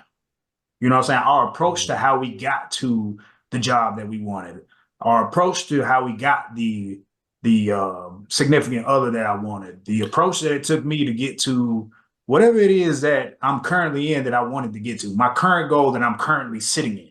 You know what I'm saying? And we lose track of how to do things, and we lose track of what our why is, essentially, is what I'm trying to get to. And when you lose sight of that, bro, I think it's easy for that flame to burn out. You know what I'm saying? Like, if your why, if you want to the gym, your why should be your health, because you know your health is your wealth. You know what I'm saying? If your why of going back to church is to go ahead and speak and help yourself spiritually or whatever it is, whatever religious background you may have, you know what I'm saying? Your why is because you know at the end of the day, nobody knows what happens when we die. But you know that that's one part of the areas that you're trying to fix. You know what I'm saying? Whether it is that you're mentally, you know what I'm saying? Mentally, your IQ, you're not thinking as sharp, you're not moving as sharp. You know what I'm saying? You got cloudy memory, everything like that. You need to resharpen your brain. You need to go out there and read. You need to journal. You need to do these things. As uncomfortable as it is, everything that you choose not to do is going to be a detriment to you at some point. You know what I'm saying? Like, those are essential things that you have to constantly do. You have to constantly chop that wood in all those areas of your life. Because if you don't do it, the older you get, you're only going to go ahead and lose years. And the more and more you go ahead, especially the way the food is set up and the water set up and how they got everything set up, the older you get, that clock is less and less and less every single year. Life expectancy has already been cut down for this generation. And they say it's only going to get worse from this point forward. That's another topic for another day. I was gonna say I would say the for condor me, has landed. I would say for me on this topic of losing motivation as you got into a goal you're set. Me personally, the biggest thing would be the where you were and where you're trying to go. That's what motivates me when I'm on my goals. I always have to be conscious of where I was before I started this goal. And I definitely don't want to be back there. I definitely don't want those feelings, those thoughts. That's my motivation. Anytime I do feel a lack of it, that's my motivation. That's my number one kick in the ass to, hey, you remember how it was when you weren't doing this, when you weren't doing that, when you were working somewhere you hated, you dreaded every day getting up. Now look where you're at. It might not be ideally everything. You might not be at USC, UT culture right now, but guess what? You don't stress about getting out the bed. Remember and appreciate where you're at now and where you came from, and to be appreciative of the pace you're setting at and where you're going to be. These goals you're setting, the people that you've these positive people that you've compared yourself to, that you see in the position you want, keep that in mind to where you're going. Like when I see people like Coach Prime doing what he's doing, who else? Any of the coaches, you know, Nick Saban, the career he's had, any of these guys, when it comes to me and my personal goal of going far in coaching sports, and even with the guy, I coach with a guy who's 80 years old. He's a Texas high school football. He's going in the Hall of Fame. He has 95 plus wins. He just came back for his last. He tried to get his 100. And I sat down with him one pregame before a game, and I just chopped it up with him. I said, "How was your career?" He said, "Man, it was beautiful. I've sent guys to here, sent here. I got so many relationships. They call me. They fly me out to New York. I've been flown out to drafts, and it's just beautiful. Now I'm just kicking my feet up doing this right now and pouring into my grandchildren." And I just sat there and looked at him with all his wisdom and just thought of all the stuff he's been through. It's like, man, I know he's been through some tough times, but I want that for me. I want to feel, what's the term? Feel complete about my life. And that's the where you're going. That's the motivation when you're feeling down. Your whole reason why you set this goal because you were feeling incomplete. So let's not halfway do the project. Let's stay down for the come up, like some people say, and follow through. And understand it ain't all Disney World and Disneyland. You know, it's gonna be hard, and it's gonna be worth it. It's definitely gonna be worth it. Let's lose the concept of time, because that's an illusion. It's relative. And let's focus on that goal. I love that answer because Yes, I love the perspective that everybody gave on this, because again, that motivation, again, we all said this numerous times, that motivation is gonna wear off. Every time. Something else has got to kick in.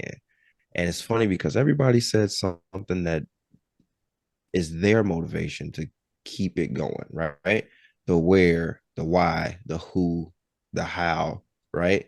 It sounds like once you start having a solid plan and really understand the specific things that you want to get to and the measurables that it's going to take to get to that point, and realizing exactly how to align all the dots to make it feasible. Sounds like you're creating a SMART goal. Mhm. Definitely does. I would So go ahead. No, I would also just say mindset too, right? When we and we've talked about it before. And Coach Wash, you mentioned discipline is going to carry you, right? So we've set this goal. You're going about it. You're motivated. Something happens. Now you've been thrown off your game. I would say from a mentality standpoint, you can be disappointed, but you can't sit in discouragement. Discourage it's expensive, right? To just sit in discouragement. It's expensive. It can be expensive financially, spiritually, and just in a number of ways, right? Mhm. So it's just, again, making sure you stay in the fight, realizing that you do have a goal, and discipline is really the bridge between what you're thinking or your thoughts and what it is you want to accomplish. So, I mean, mindset is everything. Man, you 100%. Just having a positive mindset changes everything. Mhm. Yeah, Absolutely everything. because Coach Luna mentioned earlier, right, that your subconscious, like we can't control our subconscious. That's why it's so important to be mindful of what it is you are reading, what it is you are watching and listening to, and who you spend your time around, and how they're pouring into your subconscious. Because we can't turn our subconscious off. Right. That's why you sing songs that you don't like, that you hear on the radio over and over again, Right. because it's now been pushed into your subconscious and it's coming out. So Trash. yeah. Try so whatever you are Change the telling yourself, algorithm. That's what Coach yeah, Luna said. Yeah. exactly. So just know that you have to come from a place of optimism and positivity in order to keep those vibrations going, and be able to output good things for yourself. 100%. And these questions, first off, again, thank you to everybody that submitted questions. That was fantastic. Definitely appreciate it. Um, Again, beyond work and sports, life goals matter, obviously, as just as much. Your health, personal goals, finding, that elusive work-life balance. Again, all of those things are going to require a solid plan. Mhm. Again, you have to make sure that you're putting a plan together that aligns with your values, that's going to contribute to your overall well-being, your overall well health, right? You need to regularly review your goals. It's one thing that I wanted to make sure to reiterate in this topic, is that it's great to have goals, but we need to keep reiterating them. We need to keep looking at them. We need to, again, just like Coach Luna said, just like Coach LeVar said, write them down. Again, this is a rough draft. We're going to be rewriting this probably 3,000 times. There it is, right there. Again, write it down. I can't tell you how many notebooks I have just literally sitting around, like there's 4 notebooks literally sitting over by my computer. Is purposely done. Again, when I talk about making it uncomfortable, as much as these gentlemen on this pod said, make it uncomfortable for yourself. Push yourself and give yourself that discipline that's needed to get to the goal that you want to get to. Mhm. Again, I'm hoping that you guys picked up something from this. I know I picked up a ton of tips that I'm going to start implementing on my end. That's going to help me Same be a here. better Same. manager, a better supervisor, a better man, a better father, a better everything. Because again, these when we talk about coaches, and there's one thing I want to kind of reiterate again. I know we talked about it in our last podcast, but I want to make sure we keep driving this point home. When we talk about coaches, I had one of my friends actually tell me, he was like, "Oh, I didn't listen to your podcast, Steve, because I'm not a coach." And I was like, "Okay, stop. I'm gonna stop you right there. This is not a coaching podcast. We're coaching. We're all football coaches. When we talk about coaching, again, this stuff that we talk about applies across multiple different The platforms. second word of this podcast. Life. Life. Don't miss Simple as that that. Exactly. That's the part right there, Coach said, that people miss. We're coaching life, and these life experiences that we get from, from a Coach LeVar, from a Coach Sid, from a Coach Luna, from a Coach Wash, like these life experiences that we pick up from these individuals, like this is learned experience. This is to help stop you guys from making some of the same mistakes that we've made numerous times over. And again, and probably again have learned how to create better SMART goals and how to go back to the woodwork and hit the reset button. Like these are things that we've been able to perfect in some way, shape, or form. Now, again, it doesn't make us experts, or doesn't make us exempt from making mistakes and having the same pitfalls as everybody else, because we have those. We just know how to get back to the level that we want to get to faster. And I think that's the goal of this podcast, is to help you guys get to that next level faster, help you stop avoiding those same pitfalls that you may have seen numerous times over, because we keep doing the same damn thing over and over again, expecting different results. Again, if you like what you heard from the Coach Life podcast, fam, please hit that like and subscribe button.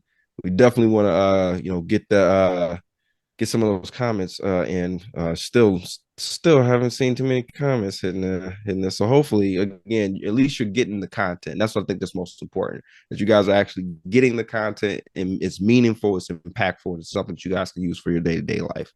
Again, if you like what you heard, hit that like and subscribe button. Until the next time, stay positive, my friends.